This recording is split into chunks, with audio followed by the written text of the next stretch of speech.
Hello there, everybody. It is 7:01, our time to start, and welcome to our 71st edition of the Zoom Rock Room.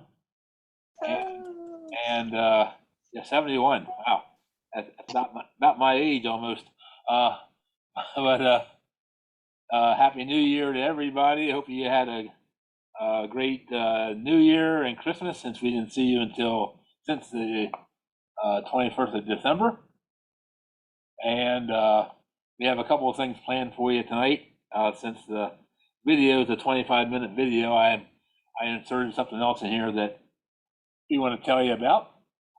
And if you don't know our co-host, you're going to get to know her right now, because we're going to call on Brittany Martin to say hello. Hi, everyone. I hope you had a great holiday season and Happy New Year. Brittany. Was Santa Claus good to you, Brittany? Of course, because obviously I'm very good. Well, we won't touch on that tonight, but Appreciate it. but yeah, we got a waterbed for Christmas, and it was really firm. It was firmer than what I thought waterbed should be. So you know what I did? I put spring water in it.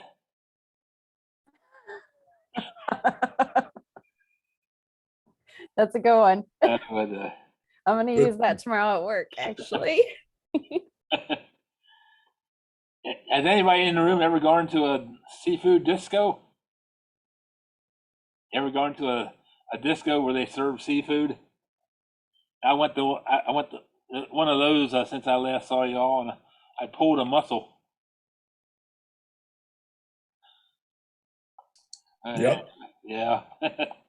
So anyway, we hope 2022 is going to be a good year for everybody, and thanks for coming back in to the Zoom room. We'll get started here with the introduction part, and now what happened to my?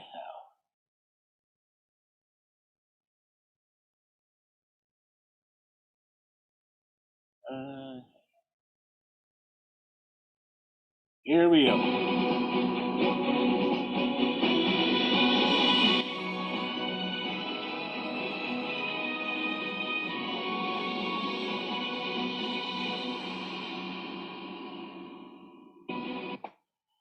So the Zoom Rock Room, always sponsored by their architect, Lake Havasu City. They're going to be joining us here in another session or two to say hello again, like they normally stop in once a year. And so Paul and Marcel there are always designing for the future. So we encourage you to send them an email at lairarchitect@yahoo.com, and just to say hi, that you're a member of the Zoom Rock Room and you enjoy it and appreciate their backing of it. The Institute in Waynesboro just came out with a new format, which I'm going to try to use in our next session when we're together. But the old flyer that they made up for us, halfway through what they made, some programs coming up. Birding field trip with the Owls in Gettysburg on the 22nd of January. Appalachian Trail hike, January 30th. Features of the night, February 3rd, and they're having a astronomy program with Dr. Larry Marshall, who's a friend of our room member Dick Cooper. Is going to be doing a astronomy program by Zoom on February 17th. I will remind you about that again. If you want to contact the Institute and get registered for that, if you to get the invite. Nature and Culture Institute.org. Of course, Andrew Epic, who's always our videographer and photographer on these programs, and did the great Man or Furnace video last time we were together. which is on YouTube if you haven't seen it. And Andrew does a fabulous job with our intros and field reports when he's able to give us field reports. So Andrew, we always say thank you for doing that. And if you haven't checked out the Mining with Cody series, you can go out and find them with Dirtman, and they have a couple of different episodes out there. Of course, Crystal Cove Collective up in Camp Hill have opened their shop at the Lower Allen Shopping Center in Camp Hill. They also do have a stand at the Morning Sun Market in York. That's the old Morning Star. New owners renamed it Morning Sun Market in York. And they sell some beautiful crystals, fossils, gems, lapidary stuff. They're going to be doing a whole slew of lapidary classes in their shop there at the Lower Allen Shopping Center. So we'll be calling on them actually pretty soon, because there's a quiz night coming up in the next couple of months that you folks have to win some prizes. Rock and Mineral shows coming up on March 5th and 6th. Is the Delaware Mineralogical Society show in Wilmington, Delaware. You can check all the details out at dmsrocks.org. I was at that show 2 years ago, and it was it's always a fantastic show. Another great show is a little bit closer to home for most of us in Chambersburg, the last weekend of March 26th and 27th. Our friends at the Franklin County Rock and Mineral Club will be doing their show at a new location, Eugene Clark Community Center, which is right in downtown Chambersburg.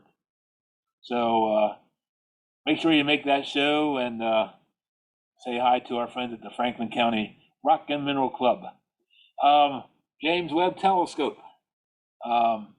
If you enjoyed the rocket launch Christmas morning at 7:20 a.m., by the way, everything is going super.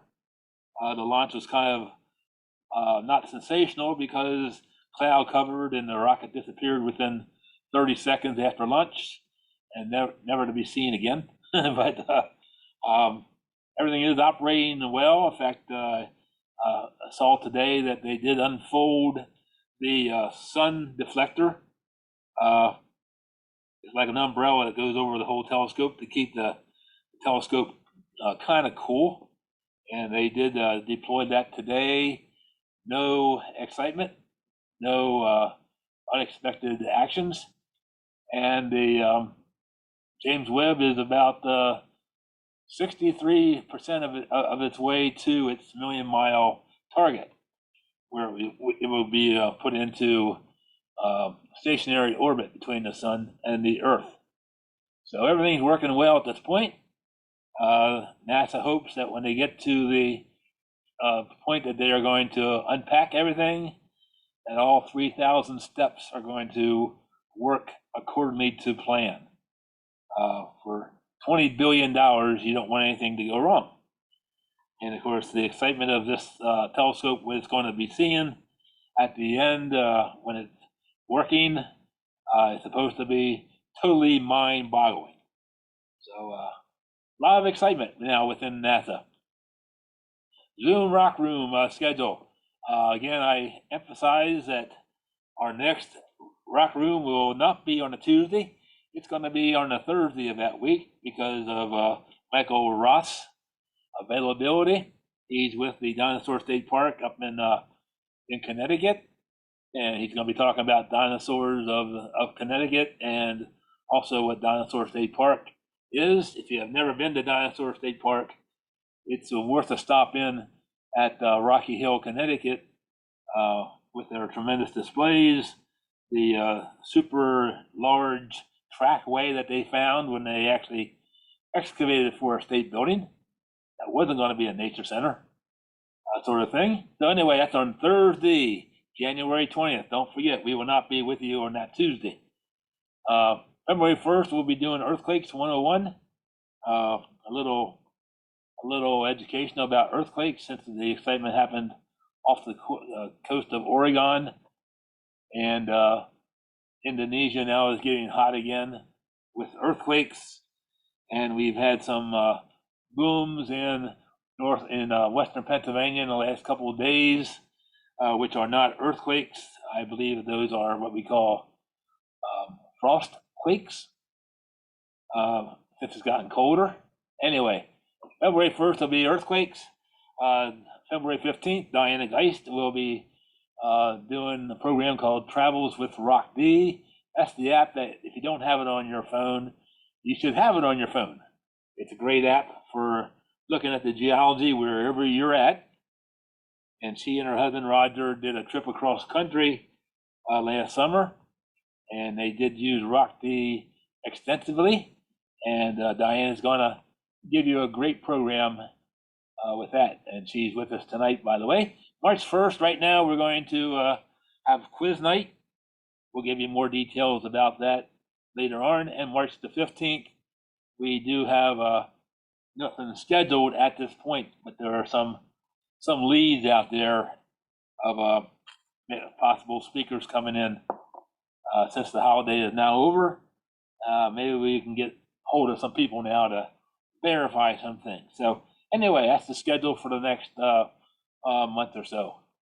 I do want to do a little special thing. I teased you with this several weeks ago, or actually several shows ago, about the hat I'm wearing. If you can see my hat, NR-1.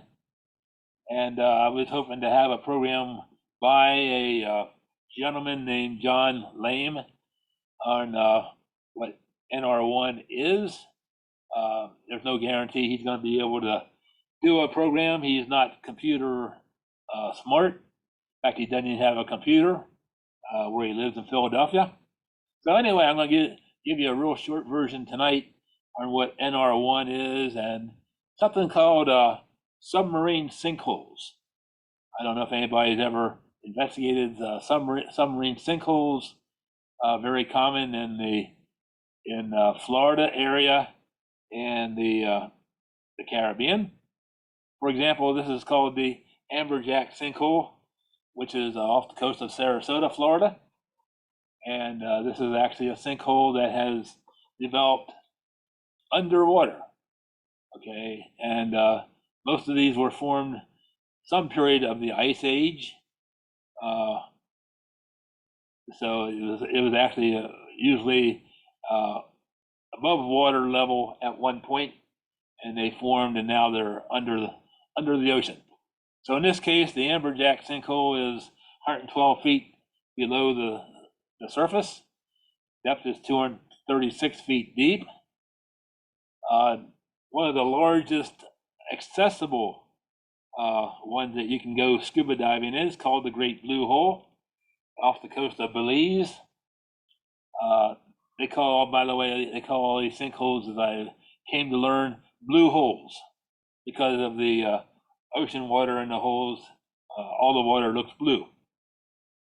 But this is actually called the Great Blue Hole, built on the carbonate rock called limestone, over 1,000 feet across, 400 feet deep. And by dating the stalactites in the sinkhole, they have dated those at forming at 153,000, 66,000, and 15,000 years ago. So this particular sinkhole had a chance to form during 3 different phases of the Ice Age. And in my research, my reading I've done on this is that 15 to 20 scuba divers have died in the Great Blue Hole, because again, it's rather accessible, not too far off the coast, easy to get to, sort of thing.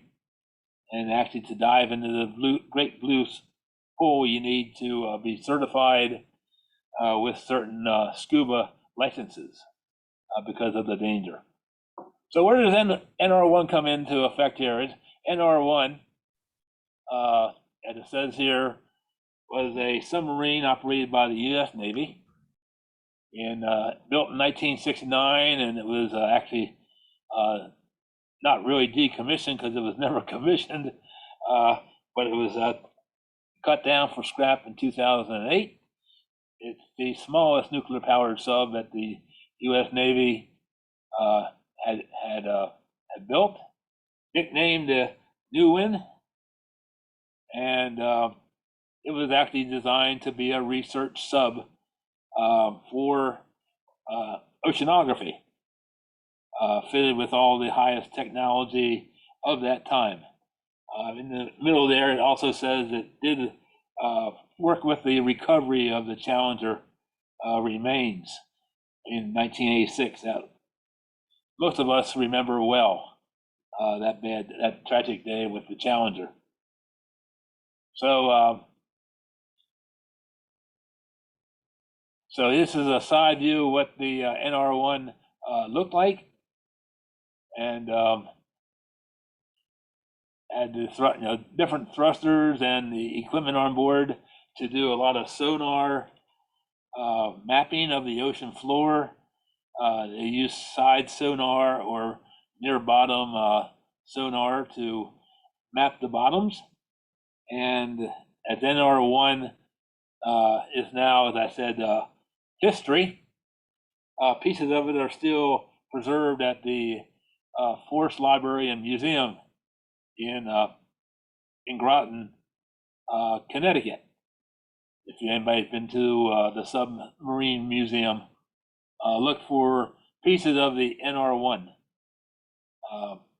remains. So that's a nice picture of what it was. Not a large vessel, but it was very important because one of the areas that they did work in was called the Portales Terrace, which is some 30 miles south of Key West, and they were mapping the ocean floor, and they started to discover these submarine sinks, these blue holes. It was not until the NR-1 was mapping all this, and they discovered these sinkholes that geologists never even knew that submarine sinks even existed.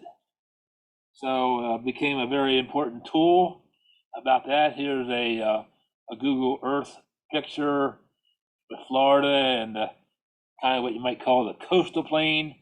And down here, down here where the ridge is, that's the Portales Ridge. I have a closer view here. There we go, of the escarpment, the very steep drop off into the ocean bottom sort of thing.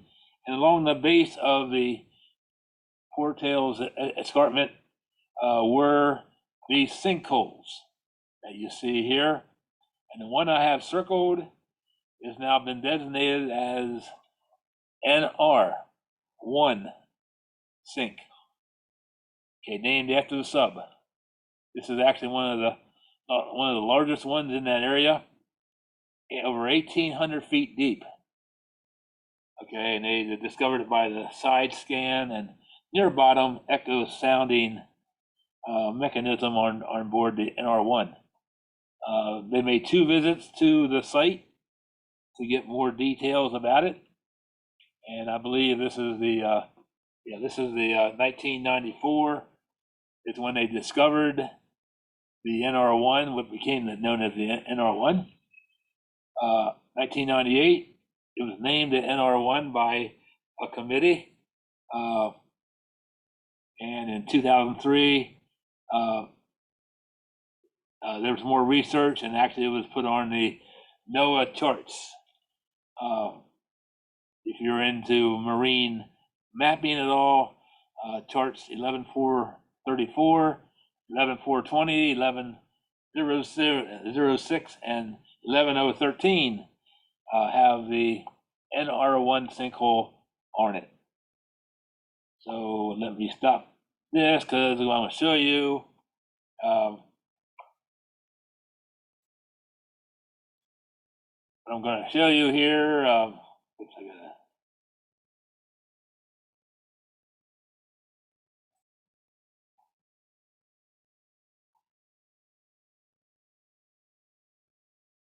Uh,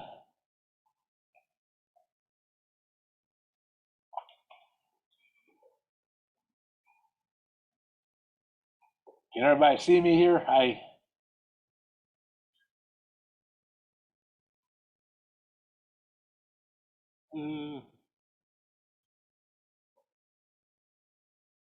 got a double screen here.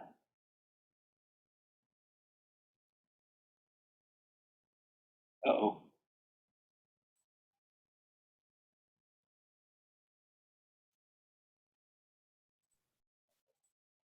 We're all in gallery view right now, I think. Can you see me though? Yep, we can see you. I can't see myself. That's my problem I'm having right now.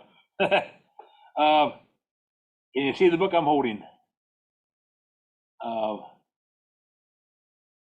don't have a picture. Yeah, we got you. I don't have a picture of myself.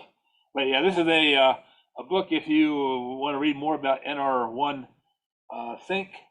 It's called Bad to the Bone. It's a lot of fictitious information in here, really, but written by John Lame that I've been in touch with, and he wrote this book.